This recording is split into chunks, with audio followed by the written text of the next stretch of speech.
Amém, tá mesmo. A paz do Senhor, amados irmãos. Irmãos, se eu fosse embora agora, já estaria abençoada, porque eu pude sentir a presença de Deus. E quando a missionária Alessandra aqui ministrava, e os irmãos louvavam, nós falando sobre a graça de Deus, eu pude lembrar que a graça de Deus me alcançou. Eu não merecia, eu não podia fazer nada, mas Ele me colocou num alto lugar. Então, é com esse sentimento de gratidão que nós vamos começar essa aula maravilhosa, iniciando um trimestre, né?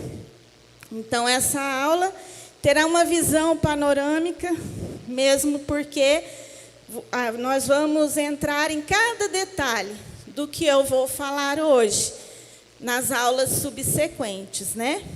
Então, a nossa revista vai estudar a Epístola aos Efésios. Se você não comprou a sua revista, ainda tem revista, Kleiber? Tem que falar com o Kleiber, quem quiser. Maravilhosa essa revista. Efésios, uma exposição sobre as riquezas da graça, misericórdia e glória de Deus.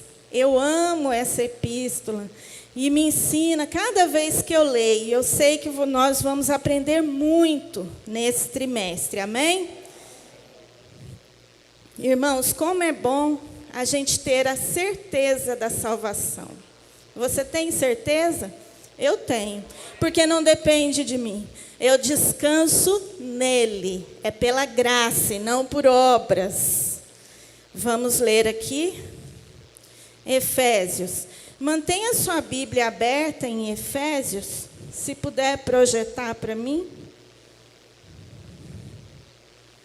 Hoje nós vamos falar o maravilhoso propósito da salvação. Irmãos, a maior riqueza da nossa vida é ter a salvação, é termos a certeza da vida eterna. Então, as coisas aqui nesse mundo, essa vida, é um sopro, passa tudo muito rápido.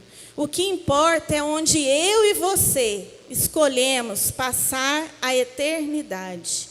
Nós temos a certeza da vida eterna, porque Jesus nos salvou. E nós vamos estar falando, não só hoje, mas em todo o trimestre, sobre a importância da salvação. Irmãos, no texto áureo diz assim: como também nos elegeu nele, antes da fundação do mundo, para que fôssemos santos e irrepreensíveis diante dele em amor. Efésios 1:4. Um pouquinho mais para frente nós vamos falar mais sobre a eleição. Verdade aplicada. Deus nos deixou essa epístola para revelar a grandeza de seu plano de salvação, um projeto elaborado antes de tudo existir.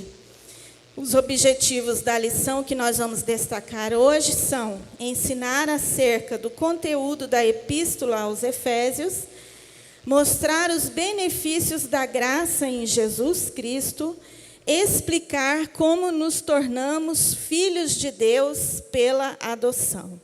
Os textos de referência estão em Efésios 1, do 1 ao 6. Paulo, apóstolo de Jesus Cristo, pela vontade de Deus, aos santos que estão em Éfeso e fiéis em Cristo Jesus. A vós, graça e paz, da parte de Deus, nosso Pai, e do Senhor Jesus Cristo. Bendito Deus e Pai de nosso Senhor Jesus Cristo, o qual nos abençoou com todas as bênçãos espirituais nos lugares celestiais em Cristo, e nos predestinou para filhos de adoção por Jesus Cristo, para si mesmo, segundo o beneplácito de sua vontade, para louvor da glória da sua graça, pela qual nos fez agradáveis a si no amado. Amém? Irmãos, eu gosto de ler um pouco aqui na Bíblia, em Efésios, e destacando alguns pontos importantes, e falando sobre quais são os objetivos dessa lição. Nós estaremos falando aqui, né? A introdução. Essa carta foi escrita por Paulo, provavelmente quando ele estava, mais certo, a maioria dos estudiosos dizem que foi Paulo, até mesmo porque ele mesmo se identifica no capítulo 1, versículo 1, quando ele estava preso em Roma. Então, essa faz parte daquelas cartas da prisão. Efésios, Colossenses, Filemão, qual que é a outra? Filipenses. Efésios, Filipenses, Colossenses e Filemão. São as cartas da prisão, que ele estava preso naquele momento. Pensa bem, irmãos, às vezes nós estamos com um problema, a gente não quer nem sair de casa, não quer nem assistir o culto, né? Que a gente não assiste, a gente presta um culto a Deus, como estamos fazendo aqui. A gente quer se esconder. E Paulo estava lá na prisão e se preocupando com a igreja, com os irmãos, tentando encorajar e animar os irmãos. Irmãos, o que quer dizer epístola? Epístola é uma carta. Naquela época, não tinha as comodidades que temos hoje. Hoje a gente tem WhatsApp, tem e-mail, a gente pode fazer videoconferência. Né? Agora, na época da pandemia, muito se faz em videoconferência. E ele não tinha isso. Então, a carta era um meio de comunicação que tinha um destinatário e tinha um remetente. E tinha um propósito, elas se comunicavam através da carta. A epístola, ela era feita assim, ela era uma carta diferente, porque ela, além de enviar uma mensagem, era como se as pessoas que recebessem aquela carta, aquela epístola, elas recebiam a autoridade daquela carta. Aquela carta tinha que ser recebida como se a própria pessoa estivesse lá. Então, era muito importante, eram exortações, eram tipo um sermão, eram instruções, porque Paulo e os outros também não podiam estar presentes o tempo todo, porque hoje também nós temos a comodidade do transporte. Podemos estar de avião, você está num estado de manhã, à tarde está no outro, e lá não era possível isso. Então, daí a necessidade de se fazer essas epístolas. E essas epístolas sempre terminavam, né, com uma bênção que nós, no término de todo o culto, o pastor não dá a bênção sacerdotal, a bênção apostólica, que é a graça do nosso Senhor Jesus Cristo, seja com os irmãos, com o vosso Espírito, a consolação do Espírito Santo, o amor de Deus. Então, ele abençoava aquele povo que estava recebendo essa carta. E Paulo envia essa carta para os Efésios.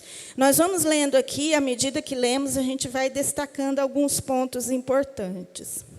Deixa eu tomar uma água, porque está calor, né? Mas graças a Deus, irmãos, pelo ar-condicionado que a missionária falou aqui. Glória a Deus, né? Ar-condicionado e café da manhã. Quem gostou do café da manhã hoje? Glória a Deus, tem que continuar, né, irmãos? Que bênção.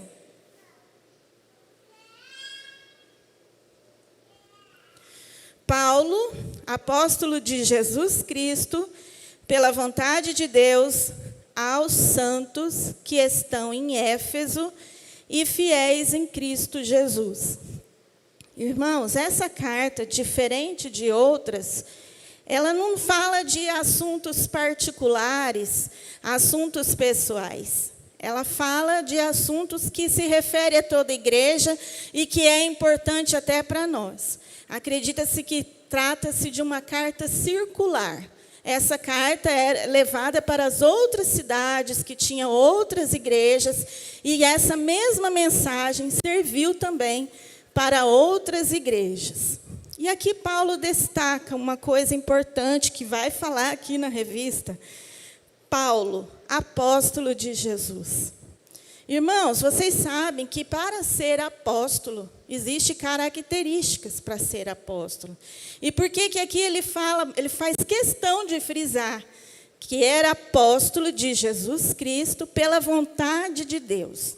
Quantos apóstolos foram escolhidos por Jesus Cristo? 12.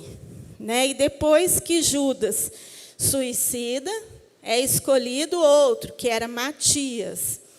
Então, tinha 12 apóstolos, e quem chamou eles? Foi o próprio Jesus. Então, para ser apóstolo, a pessoa tinha que ser escolhida pelo próprio Jesus, ela tinha que ter vivido com Jesus, ela era uma testemunha do que Jesus fez, da obra de Jesus, visto Jesus ressurreto, tinha participado ali da vida de Jesus. E apóstolo quer dizer enviado, uma pessoa enviada para uma missão, para um propósito. Então, quando Paulo foi escolhido apóstolo, Jesus já não estava mais aqui. Então, muitas pessoas vinham falar e questionar o apostolado de Paulo. Tinha muita gente ali, naquele mimimi, falando que ele não poderia ser apóstolo. Só que ele foi escolhido por Deus, foi escolhido por Jesus. Ele estava a caminho de Damasco e ele era perseguidor da igreja, como todos os irmãos sabem, fariseu, judeu, perseguidor da igreja. Ele estava presente no martírio de Estevão. Ele aceitou isso e ele perseguia. Ele era muito cruel com os cristãos e ele achava que estava defendendo a Deus fazendo isso. Então, quando ele estava a caminho de Damasco, o próprio Jesus já tinha ressuscitado, sido assunto aos céus, mas o próprio Jesus falou para ele, Saulo, porque o nome dele era Saulo, e ele era de Tarso, da Cilícia. Ele fala assim, Saulo, Saulo, por que me persegues? Ele perseguia Jesus? Ele perseguia a igreja. Ele nem acreditava em Jesus, que Jesus era o Messias. Mas o que eu aprendo aqui? Que quando persegue a igreja, os santos de Deus, você está perseguindo o próprio Jesus Cristo. Foi isso que ele falou. Então, ele foi escolhido. E aquele homem cruel, aquele homem que não acreditava em Jesus, ele passa a ser o maior defensor do Evangelho. Das 21 cartas que tem no Novo Testamento, 13 são escritas por Paulo. E Paulo, ele se desgastou para pregar o Evangelho. Então, aquele mesmo zelo que ele tinha por perseguir os cristãos, ele usou aquele mesmo zelo para evangelizar. E ele é chamado o apóstolo dos gentios. Existem 3 classes de pessoas. Primeiro, judeu.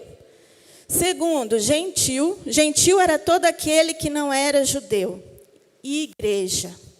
Igreja é todo judeu e gentil convertido a Cristo. Agora somos um povo só. Somos o corpo de Cristo. E Cristo é a cabeça da igreja. É isso que fala na carta aos Efésios. Cristo como a cabeça da igreja. E nós, os membros. Então, eu e você, cada um de nós, temos a nossa importância. Nós somos salvos com um propósito.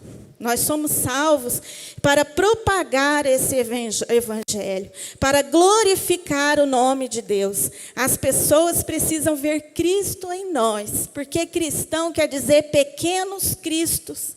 A pessoa tem que olhar em mim e você e falar, eis aí vai um cristão. Olhar em mim e você e ver diferença. Nós temos que fazer a diferença no reino de Deus. Nós temos que influenciar este mundo, ser luz nas trevas, ser sal no mundo. Nós não podemos ser influenciados pelo mundo. Diferente disso, nós temos que mostrar que somos diferentes. Porque diz aqui assim, pela vontade de Deus, aos santos que estão em Éfeso. Santo não é uma pessoa morta que fez algo bom, que fez milagre depois que morreu ou antes, foi canonizado. Santo é todo aquele que é separado por Deus para viver uma vida em santidade. Nós somos chamados para ser santos e irrepreensíveis. Então, irmãos, eu e você somos santos, mas não por nós mesmos, porque nós somos escolhidos, porque Jesus nos escolheu, Ele nos justificou, Ele nos redimiu de todo pecado, e nós vivemos uma vida separada, uma vida em santidade. A palavra igreja, no grego é eclésia, quer dizer separados, tirados para fora. Então, nós vivemos nesse mundo, mas nós não somos desse mundo. Nós estamos aqui, mas o nosso destino é o céu, é a vida eterna. Por isso, nós precisamos viver de forma diferente, né? Que estão em Éfeso e fiéis em Cristo Jesus. Vamos falar um pouco da cidade de Éfeso. A cidade de Éfeso era uma cidade cosmopolita, quer dizer, uma cidade muito grande. Ela tinha cerca de 300 mil habitantes, porque para aquela época era muita coisa. E ela vivia numa posição geográfica estratégica, porque tinha várias estradas, tinha um porto, e isso fazia com que vários imigrantes viessem para essa cidade. E eles vindo para Éfeso, eles traziam consigo seus costumes, a sua cultura e a sua religião. Então, era uma cidade politeísta. Tinha muitos deuses e deusas, e era conhecida também por ser... tinha uma deusa em especial. Lá poderia adorar o Deus que quisesse. E tinha mais de 50. E cada um fazia uma coisa. O bom é que nós servimos a um Deus que tudo pode, é criador de todas as coisas, e Ele não trabalha por departamento. Você fala direto com o chefe, e Ele pode todas as coisas, né? E lá tinha esses deuses. E eles achavam que, para aplacar a ira desses deuses, para agradar a esses deuses, eles tinham que fazer encantamentos, magias, tipo feitiçaria. E diz que lá em Éfeso tinha uma escola de bruxaria. Lá em Atos, se eu não me engano, 19, fala que lá o povo começou a converter e queimar todos os livros de bruxaria, jogar fora tudo quanto era santo, tudo que imagem, porque lá era uma cidade idólatra. E como eu estava falando, tinha uma deusa. Quem sabe qual deusa que era dos Efésios? Vamos ver se vocês lembram. Diana ou Artemis, que é a mesma. Ela era a deusa da fertilidade. E lá era assim, tinha santinho da Diana, tinha camiseta da Diana, tinha assim, era tipo uma trindade, uma Aparecida do Norte. Então, o comércio também girava muito em torno dessa idolatria a Diana. E quando eles se converteram, esse comércio, colapsou. Ficou terrível, o povo não queria mais comprar a imagem.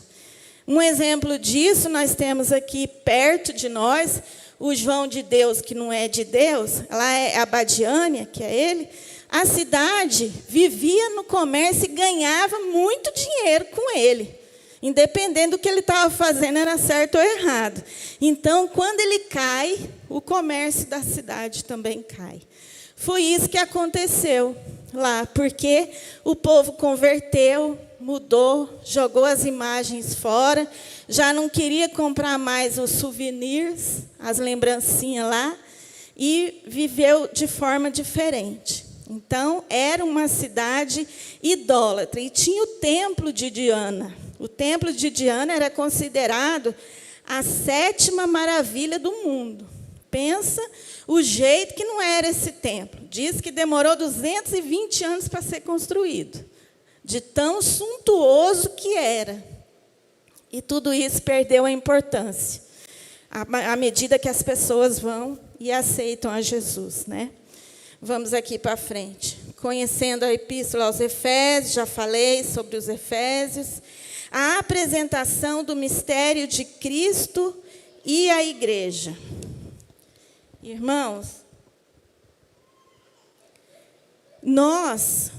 o povo do Antigo Testamento sabia que viria um Messias e tudo, mas eles não tinham o privilégio que nós temos hoje. Jesus já voltou, Jesus morreu, ressuscitou ao terceiro dia. Nós sabemos que Ele está sentado à destra do Pai. Nós esperamos a sua segunda vinda. Nós cremos na vida eterna. Muita coisa foi descortinado para nós. Nós já sabemos, nós temos muito privilégio. Nós sabemos o que vai acontecer. Por mais que o inimigo se levante, por mais que ele se debata, e ele não desiste de ser inimigo, ele não brinca de ser Satanás, nós também não podemos brincar de ser crente. Então, nós somos privilegiados porque a gente tem a palavra de Deus agora toda certinha. Naquela época, eram uns rolos enormes. E não era traduzido para tudo, igual para nós. Nós temos descortinado. Nós sabemos o nosso futuro. Se você crê em Deus e se você não desanimar, você vai receber a coroa da vida. Você terá a vida eterna. Então, nós temos motivos para glorificar, para adorar esse Deus, porque esse mistério foi revelado àqueles que creem, né? E aí, vamos ler Colossenses 1, 26 a 27. Colossenses 1, 26 a 27. Lá, já vamos ver assim que adianta. O mistério que esteve oculto desde todos os séculos e em todas as gerações, e que agora foi manifesto aos seus santos, aos quais Deus quis fazer conhecer quais são as riquezas da glória deste mistério entre os gentios, que é Cristo em vós, esperança da glória. Amém? Irmãos, um atleta, quando ele está... Aliás, o atleta fica a vida inteira treinando para participar de uma Olimpíada, de uma Copa. Ele corre atrás de uma medalha. E ele abre mão de muita coisa. Ele renuncia muitos prazeres, porque ele tem em mente a coroa, a medalha que ele quer ganhar. Imagina nós que temos a coroa da vida eterna. Nós temos que prosseguir, como Paulo diz aos Filipenses, prossigo para o alvo, né, para o prêmio da soberana vocação. Quando eu olho para Jesus, eu olho para a vida eterna, as coisas que me embaraçam aqui embaixo são tão pequenas e tão fúteis, que se a gente olhar mesmo para o alvo, olhar para a nossa salvação, para Cristo Jesus, para a vida eterna, nós vamos deixar para trás muita coisa. Essa vida aqui é passageira, irmãos, é um sopro. Irmãos, você já reparou, não sei se é eu que estou velha, mas parece que a semana passa tão rápido. Parece que era domingo e foi ontem. Não sei se é depois de uma idade. Quem que acha que parece que está passando rápido? Os mais velhinhos, igual eu, não, eles é novo. Ó. Parece que está tudo assim, muito rápido. E é verdade, irmãos. É verdade, tudo é muito rápido, tudo é um sopro. Então, a gente tem que olhar para aquilo que realmente importa. Como aquele atleta, que ele abre mão de muita coisa, ele está firme no propósito, porque ele tem a esperança de ganhar uma medalha, que dirá eu e você, que temos a viva esperança da vida eterna. Então, é motivo para quando a gente desanimar, porque nós somos humanos, somos limitados, e tem momento que a gente desanima, não tem? Só que a gente olha e lembra, mas o que me espera lá na frente é coisa grande, né? E Deus vai falar para você, mesmo sendo fraco, você não desistiu. Então, entra na minha glória. Amém? 1.2, já falei. a essência da epístola. Aqui também já falei sobre o mistério de Cristo. Os privilégios concedidos por Jesus Cristo, graça e paz. Aqui em Efésios 1:2 diz assim: a vós graça e paz da parte de Deus, nosso Pai, e do Senhor Jesus Cristo. Em todas as cartas, as epístolas, tinha uma saudação para aquele povo. E ele falava graça e paz. Porque ele fala primeiro graça e depois paz. Para a gente ter paz, nós temos que aprender a receber a graça de Deus na nossa vida.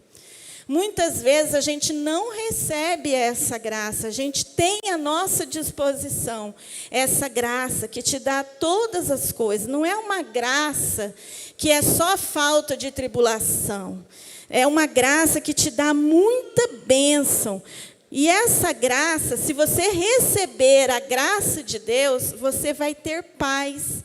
Consequentemente, quando você recebe a graça de Deus, irmãos, você se fortalece, Você tem a certeza.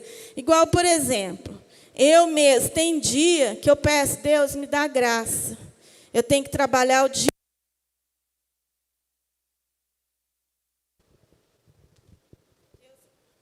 Sem o microfone, ninguém me ouve. Eu, por exemplo, às vezes eu tenho que trabalhar o dia inteiro, ainda tenho que chegar e lavar uma montanha de roupa. Eu falo, Deus, me dá graça. Me dá graça para me aguentar. Ou, às vezes, eu tenho que criar... É uma situação que eu não sei como resolver, que está longe da minha capacidade. Eu falo, Senhor, me dá graça para passar por isso. Me dá graça, me dá sabedoria, me capacita. Então, nós temos que pedir a graça de Deus para tudo. Deus faz tudo por nós. E paz. A paz, que é do grego eirene, que quer dizer, não é só que não tem guerra, não é uma coisa só negativa, é uma coisa que dá alegria. É uma paz que não depende... É uma paz que não depende das circunstâncias. Você já viu que tem gente que está no leito de hospital, ele está ruim, você vai visitar, você fala, meu Deus, o que eu vou falar? Está em fase terminal, sofrendo, você chega lá, é a pessoa que está na cama que te dá paz, fala, não, eu estou bem, eu estou em Cristo, ele te anima ainda. Então, essa paz que nós temos, nós fomos alcançados por Cristo, pela graça, e isso nos dá paz, a despeito das adversidades. Nós não temos paz porque tudo vai bem, nós temos paz porque temos Cristo, e Ele é a nossa paz. Amém? Aí, irmãos, aqui diz assim, a paz que Jesus deixou com seus discípulos é algo absolutamente independente das circunstâncias externas. Ela vem diretamente de Deus. Então, essa paz vem diretamente do Senhor. Então, às vezes, quando você está sentindo que está te faltando paz, Senhor, me dá graça.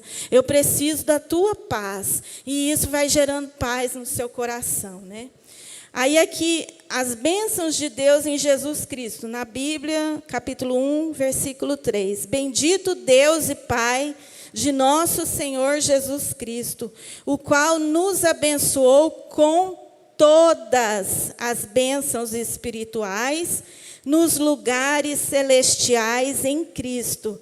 Irmãos, Cristo nos abençoou com algumas bênçãos, só com algumas, não é com todas as bênçãos espirituais. Tem muita gente que está preocupado muito com as bênçãos materiais. Mas a palavra de Deus diz que miserável é o homem que espera somente nessa vida, nas coisas somente materiais. Irmãos, nós temos que buscar mais as bênçãos espirituais que já está à nossa disposição e que muitas vezes a gente não busca. Nós ficamos tão preocupados com as coisas terrenas, que são passageiras, e esquecemos de dar valor nas coisas eternas, nas coisas espirituais que são eternas. Então, quando você não tem que ficar buscando sempre a mão de Deus, me dá, eu preciso disso, eu preciso daquilo, mas busque a face do Senhor. Busque o dono da bênção. A hora que você busca o dono da bênção, as bênçãos correm atrás de você. Tem tanta gente que está priorizando o que não é o que é para priorizar. Nós temos que priorizar a Deus, que é o dono de todas as bênçãos. Nós temos tudo à nossa disposição. Às vezes, a gente vive uma vida cristã medíocre. A gente não cresce. A gente continua ano após ano do mesmo jeito. E não é isso que Deus tem para nós. Deus quer que nós cresçamos. Nós precisamos crescer, porque não é natural que nasce um bebê igual ele, vai crescendo, vai andando, cresce. Se não crescer é porque tem um problema. E nós temos que buscar crescer na presença de Deus. Nós temos todas as bênçãos espirituais à nossa disposição. Eu lembro de uma história que ilustra bem isso, que a gente, irmão, não vai deixar de ser salvo por não ter uma vida plena com Cristo. Mas nós vamos perder muita bênção, muita coisa. Para ilustrar isso, eu lembro de uma história de um rapaz que tinha que fazer uma viagem de navio. E ele juntou esse dinheiro com muita luta para comprar uma passagem. Lá na classe econômica, naquela pior, ele foi e fez essa viagem. Era uma viagem muito longa. E ele, nesse navio, e ele levou uns pacotinhos de bolacha, um trenzinho. Você não tem dinheiro nem para comer, mas eu vou fazer essa viagem. E foi. E lá na viagem, eles serviam para os outros, era frango assado, servia as comidas mais gostosas, tinha café da manhã, tinha almoço, tinha janta, e eles só olhando assim, falou: oh, meu Deus, tanto que eu queria, mas graças a Deus que eu tenho um pacote de bolacha. Vou comer umas aqui para durar a viagem inteira. E ele passou muita vontade nessa viagem. E aí, quando termina a viagem, ele fala para o comissário lá: quanto que era, hein, para eu comer essas comidas? Só por curiosidade, porque eu não tinha dinheiro para pagar. Ele falou assim: não era nada, estava incluído na passagem. Pensa, irmãos, ele passou vontade de comer e estava tudo incluído na passagem. É a mesma coisa que eu falo para você. Você aceitou Jesus Cristo como seu único e suficiente Salvador. Graças a Deus por isso. Mas Ele tem todas, não algumas, todas as bênçãos espirituais à sua disposição. Basta que você vai lá e pegue, toma posse. Mas para tomar posse, você tem que querer, você tem que crer. Tem que ter fé, tem que buscar. Qual que é a nossa chave? A nossa chave é a fé. Por exemplo, você tem a sua casa. A casa está lá, com tudo. Mas você tem que ter a chave para abrir a casa, senão você fica lá fora e não desfruta de tudo que tem lá dentro da casa. Então, a sua chave é a fé. Usa a sua chave. Creia. Não vai passar a viagem inteira comendo biscoito se você tem um banquete à sua disposição. Porque está tudo incluído na passagem, irmão. Não vai passar fome. Está tudo incluído lá. Amém? Aí no 4 diz assim: como também nos elegeu nele antes da fundação do mundo, para que fôssemos santos e irrepreensíveis diante dele em amor. Aqui está falando sobre eleição. E muito se fala sobre eleição e predestinação, calvinismo e arminianismo. Mas isso não é a questão de hoje. Se eu não me engano, é na lição número 2 que vamos falar sobre isso. Mas vamos dar uma pincelada nesse assunto. Nós fomos eleitos, quer dizer, nós fomos escolhidos. A palavra de Deus fala, não foi vocês que escolheram a mim, fui eu que escolhi a vós. Você ama Jesus porque Ele te amou primeiro. Amém? Então, irmãos, a eleição é algo da soberana vontade de Deus. Deus te escolheu, não foi você que escolheu a Ele. Aí tem muita gente que fala muito do calvinismo, às vezes até sem entender direito, porque eles não falam assim, uma vez salvo, para sempre salvo, pode fazer o que for, que não perde a salvação. Não é bem assim. Você viu que aqui está falando assim, e não estou dizendo que os calvinistas fazem isso, porque não é assim. É para que fôssemos santos e irrepreensíveis. Como a gente já aprendeu, santo é separado. É uma pessoa separada, que é consagrado a Deus, né? Então, a eleição não quer dizer que eu posso viver uma vida desregrada, eu posso viver relaxadamente, porque eu tenho certeza que eu sou escolhida, eu posso fazer o que for. Muito pelo contrário, não é dessa forma. Da mesma forma que tem gente que fala que quem é do arminianismo acredita na justiça própria. Não é dessa forma. A gente crê em Deus, que é Ele que tomou o primeiro passo. É Ele que decidiu nos salvar. E Ele nos salva. Mas nós temos também, por exemplo, uma pessoa que vive de qualquer maneira, vive pecando deliberadamente, sabe que é pecado. Talvez ele nem foi salvo ainda. Ele ainda precisa ter um encontro com Jesus. Não basta eu erguer a minha mão e está tudo bem, eu posso fazer o que eu quiser. Não, irmãos, você vê na vida de Paulo. Quem era Paulo? E depois do encontro com Jesus, quem foi Paulo? É impossível uma conversão que não tenha logo depois uma transformação, que não tenha um arrependimento, que a gente venha a se arrepender, né? Não tem como. Quando a gente aceita Jesus, quando o Evangelho nos alcança, é como se um holofote viesse sobre a sua vida e clareasse, mostrasse todos os cantos, toda sujeira, toda teia de aranha, tudo aparece, irmão. Quando a gente é alcançado, a gente sente necessidade de se arrepender, de ter uma vida nova com Cristo. Eu lembro que quando eu aceitei Jesus, eu já tinha 30 anos. Eu lembro que nunca nenhum pastor chegou em mim e falou assim, você tem que mudar o seu jeito de vestir. Não. Eu fui vendo, eu sentia dentro de mim, isso eu tenho que parar. Certas palavras, certos comportamentos. O Espírito Santo trabalha dentro de nós e aquilo ali vai indo devagar, não precisa forçar. Aí vinha e falava, não, isso não está certo, esse lugar não é para você.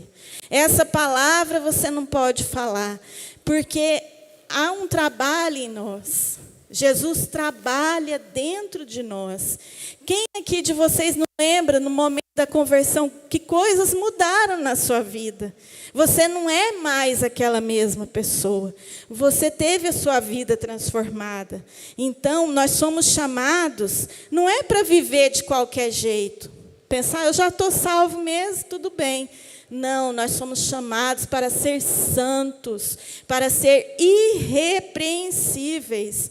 Então, irmãos, o pecado para nós não deve ser algo assim, como um hábito, como assim, eu vivo no pecado. O pecado para nós acontece, porque eu e você somos homens, nós somos falhos. O pecado deve ser como um escorregão. Você caiu, mas não fica naquilo, né?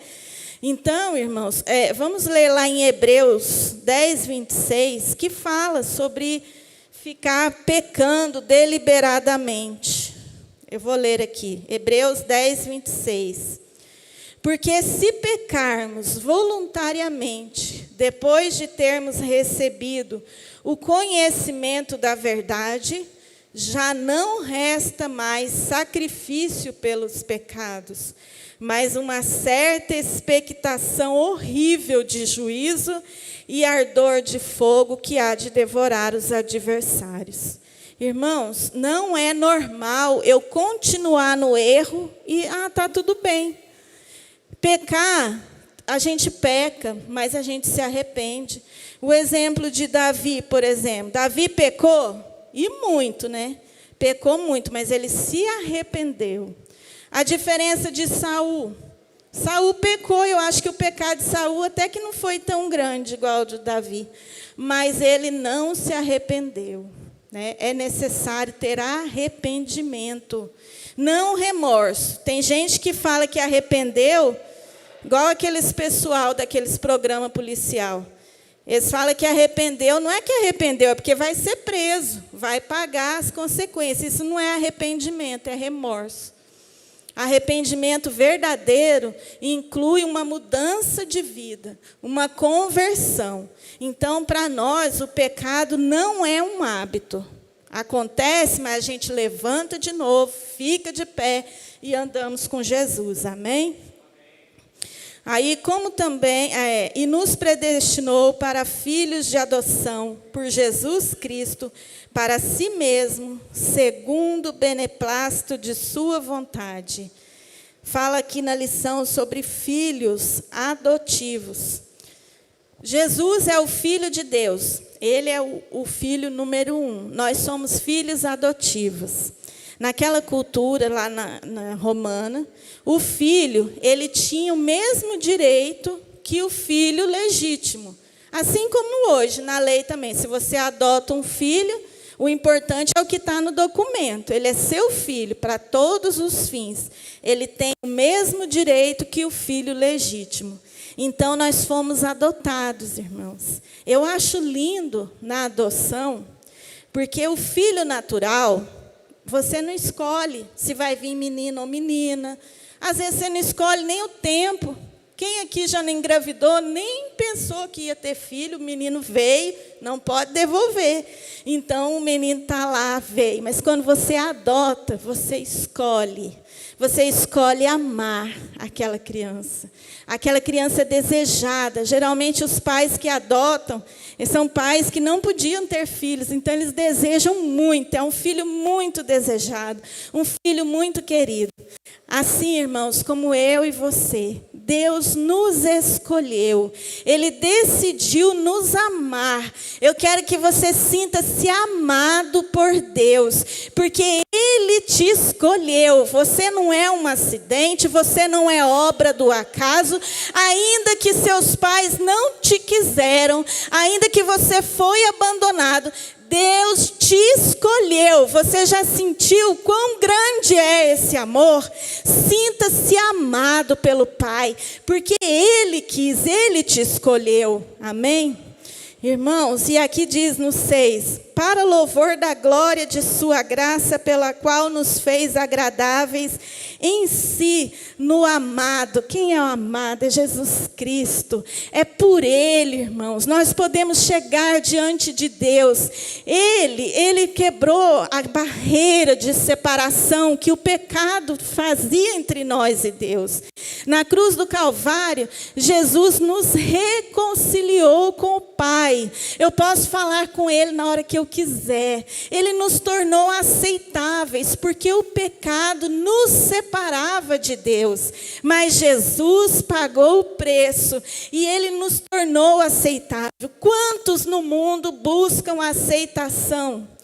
Irmãos, a gente vê nas redes sociais, as pessoas abrem as suas vidas para todo mundo. Para quê? Para ser aceito.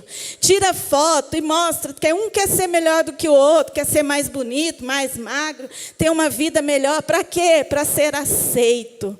As pessoas têm medo da rejeição e a rejeição dói. E nosso Jesus, que não tinha nenhum pecado, ele era a bênção, se tornou maldição propiciação por nós. Ele que não tinha pecado, morreu por nossos pecados para que nós nos tornássemos aceitáveis diante de Deus.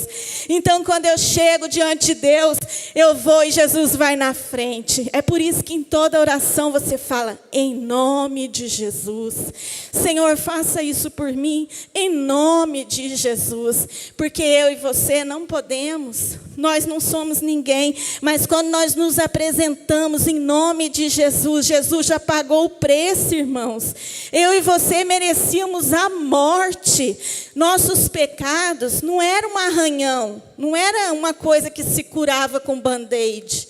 Nós estávamos mortos, como a missionária leu aqui em Efésios 2. Vamos ler aqui, para a gente lembrar. Em Efésios 2, e vos vivificou, estando mortos em ofensas e pecados. Morto não fala, morto não anda, morto não se arrepende. Nós estávamos mortos em nossos pecados, em nossos delitos. E Jesus nos vivificou, glória a Deus, aleluia. Irmãos, vamos nos alegrar no Senhor, sabendo que é Ele que chega na frente. Nós, no nome dEle, nós podemos todas as coisas. E o próprio Jesus diz, sem mim nada podeis fazer, nada. Mas em Cristo, nós somos mais do que vencedores. Porque nós não lutamos para poder vencer.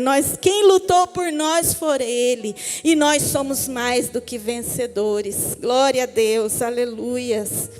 Irmãos, Deus é maravilhoso na nossa vida, aleluia. Aí aqui, já vamos logo terminar. Eu quero falar aqui dessa parte que diz, em quem também vós estáis, depois que ouvistes a palavra da verdade, o evangelho da vossa salvação, e tendo nele também crido, fostes selados com o Espírito Santo da promessa. Você é selado com o Espírito Santo da promessa. O selo fala de autoridade. O selo quer dizer a quem você pertence. Você pertence a Jesus Cristo porque Ele pagou um alto preço por você. Preço de sangue. Você foi comprado, lavado e remido. Selo fala que a garantia que nós vamos chegar ao destino certo. Nós somos selados como uma carta que é selada para chegar até o destino. Você vai chegar até aquele dia que você vai se encontrar com o Senhor. Amém, glória a Deus. O qual é o penhor da nossa herança, para a redenção da possessão adquirida, para louvor da sua glória. O que é o penhor? É a garantia. Jesus deu a garantia. O penhor, você vai penhorar lá no banco uma joia, você está dando uma garantia. Você paga parte do valor, prometendo que vai terminar e vai concluir aquele negócio. E Jesus concluiu quando Ele estava na cruz do Calvário. Ele disse, tetelestai, está consumado. Eu paguei o preço, eu paguei, agora eles são meus. E ninguém pode te acusar. Irmãos, eu termino aqui com a oração de Paulo. E eu quero que você preste muita atenção e receba essa oração que Paulo fez para os irmãos em Efésios e que também vale para mim e para você. Não cesso de dar graças a Deus por vós, lembrando-me de vós nas minhas orações, para que o Deus de nosso Senhor Jesus Cristo, Pai da glória, vos dê em seu conhecimento o espírito de sabedoria e de revelação, tendo iluminados os olhos do vosso entendimento, para que saibais qual seja a esperança da sua vocação, e quais as riquezas da glória da sua herança nos santos, e qual a sobreexcelente grandeza do seu poder sobre nós, os que cremos, segundo a operação da força do seu poder, que manifestou em Cristo, ressuscitando-o dentre os mortos e pondo à sua direita nos céus. Irmãos, esta oração é para mim e para você. Que Deus abra os olhos do seu entendimento. Que você saiba o valor que você tem em Cristo, porque você está em Cristo. Em nome de Jesus, eu declaro a bênção de Deus sobre a tua casa, sobre a tua vida. Em nome de Jesus, amém. Deus abençoe os irmãos. Que traz o